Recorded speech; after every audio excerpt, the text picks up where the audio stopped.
बिस्मिल्लाहिर्रहमानिर्रहीम। पाकिस्तान के 22 करोड़ अवाम में अगर मुसलमानों से ये राय ली जाए कि तुम कोई ऐसा स्कूल, कॉलेज या यूनिवर्सिटी चाहते हो जहां आला तालीम के हसूल के साथ साथ कुरान पाक की अरफा तालीम भी दी जाए, तो चंद मगरब ज़दा सेकुलर लिबरल बेरूह दानिश्वर और मादर पिदर आज़ाद तहजीब के दिलदादा मुट्ठी भर लोगों को छोड़कर कोई भी इसकी मुखालफत ना करेगा। ये लोग आटे में नमक के बराबर भी नहीं। आज की जदीद दुनिया में मकबूलियत को नापना बहुत आसान है।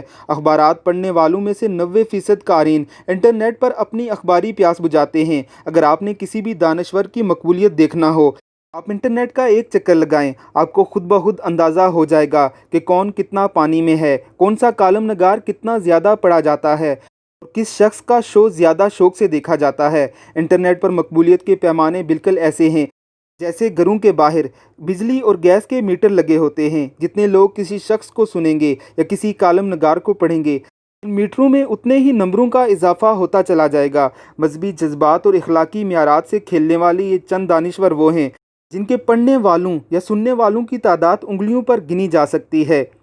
तो ये तबका क़याम पाकिस्तान से ही अपने जले दिल के फफोले फोड़ रहा है, इसलिए कि दुनिया के नक्शे पर इस्लाम के नाम पर बनने वाले मुल्क का तस्वर ही उनकी नींदें हराम करने के लिए काफ़ी है।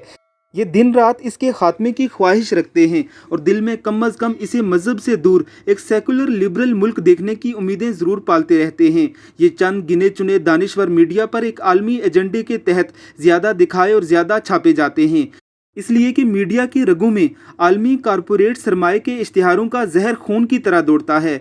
मीडिया के आलमी एजेंडे के अलमबरदार चंद लिखने वालों को इसलिए उछाला जाता है ताकि इसका कहा हुआ बज़ाहिर अवाम की राय नजर आए। मशहूर मुसन्नफ नोम चॉम्स्की ने अपनी किताब कारीगरी से अवाम को राज़ी करने में इस सारे तरीक़ा कार का पोल खोला है। मीडिया कैसे चंद लिखने और तबसरा करने वालों को एक एजेंडे के तहत कुछ लिखने और बोलने के लिए राज़ी करता है। ये दानिश्वर भी मीडिया के एजेंडे के मुताबिक ख्यालात रखते हैं या फिर खुद को इसमें डाल लेते हैं। कैफियत को उर्फ़े आम में ट्यून कहा जाता है। फिर इन सुदाए हुए दानिश्वरों के मज़ामीन और गुफ्तगू पहले इलाकाई और फिर दुनिया भर के मीडिया पर यूँ पेश की जाती है जैसे यही इस मुल्क के अवाम की आवाज़ है जिसे दकियानूसी हुकूमतों ने दबा कर रखा हुआ है।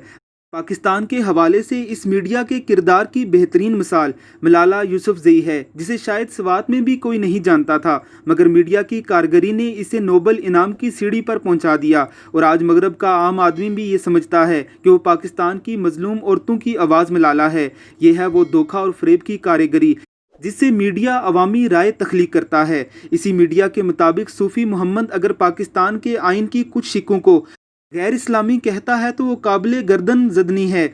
पाकिस्तान के आइन की कुछ शिकों को एक जदीद दानिश्वर गैर इंसानी और गैर मुहज़्ज़ब कहता है। तो इलाकाई और आलमी मीडिया इस दानिश्वर को आज़ादी और हुर्रियत का अलमबरदार बताता है। आइन पाकिस्तान के आर्टिकल 31 के मुताबिक ये कहा गया है कि मुसलमान को इस काबिल बनाया जाएगा कि वो इनफरादी और इज्तिमाई तौर पर खुद को इस्लामी तालीमात के मुताबिक जो कुरान और सुन्नत में मुतय्यन हैं तरतीब दे सकें। इसी आर्टिकल के जुज़ बे में कहा गया है कि रियासत कुरान की लाजमी तालीम के लिए सहूलियात फराम करे, लेकिन जैसे ही गवर्नर पंजाब चौधरी सरवर ने बहैसियत चांसलर तमाम यूनिवर्सिटियों में कुरान की तालीम को आइन पाकिस्तान की रूह के मुताबिक लाजमी करार दिया, यही महसूस चंद एक ऐसे तड़पे जैसे इनके जले दिल के फपोलों में कांटा चुबो दिया गया हो।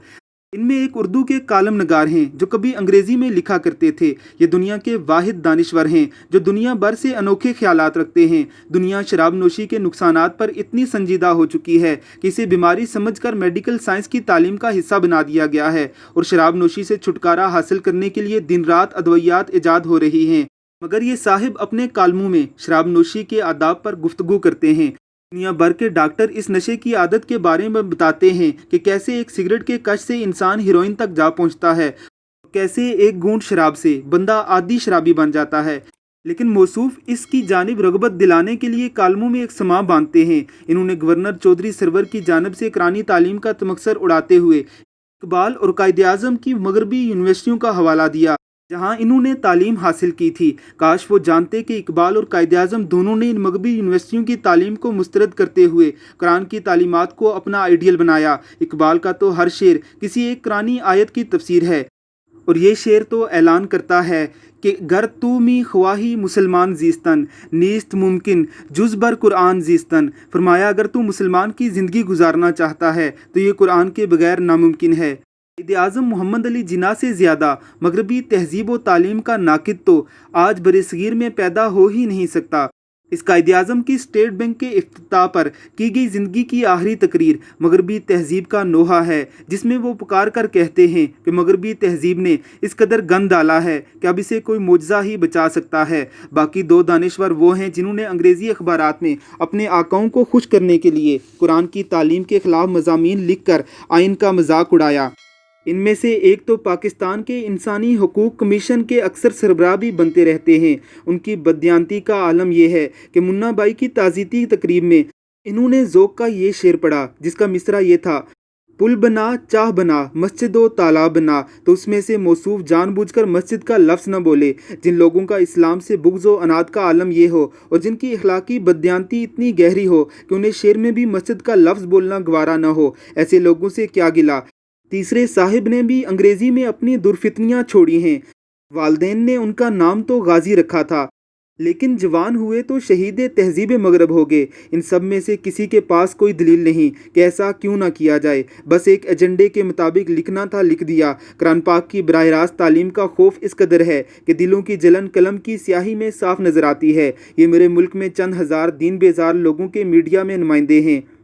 آپ میڈیا کی کارگری دیکھیں کہ انہیں عوام کے جذبات کا عکاس بنا کر پیش کیا جا رہا ہے، مگر تاریخ کی ایک حقیقت ہے کہ معاشرہ جتنا بے سکون، بے چین، مضطرب، پریشان اور بدحال ہوگا، قرآن اتنا ہی دلوں کے چین کے لیے لوگوں میں مقبول ہوگا۔ اللہ رب العزت کی ذات اور یا مقبول جان جیسے حق گو لوگوں کا سایہ ہم پر تا دیر قائم رکھے، آمین ثم آمین۔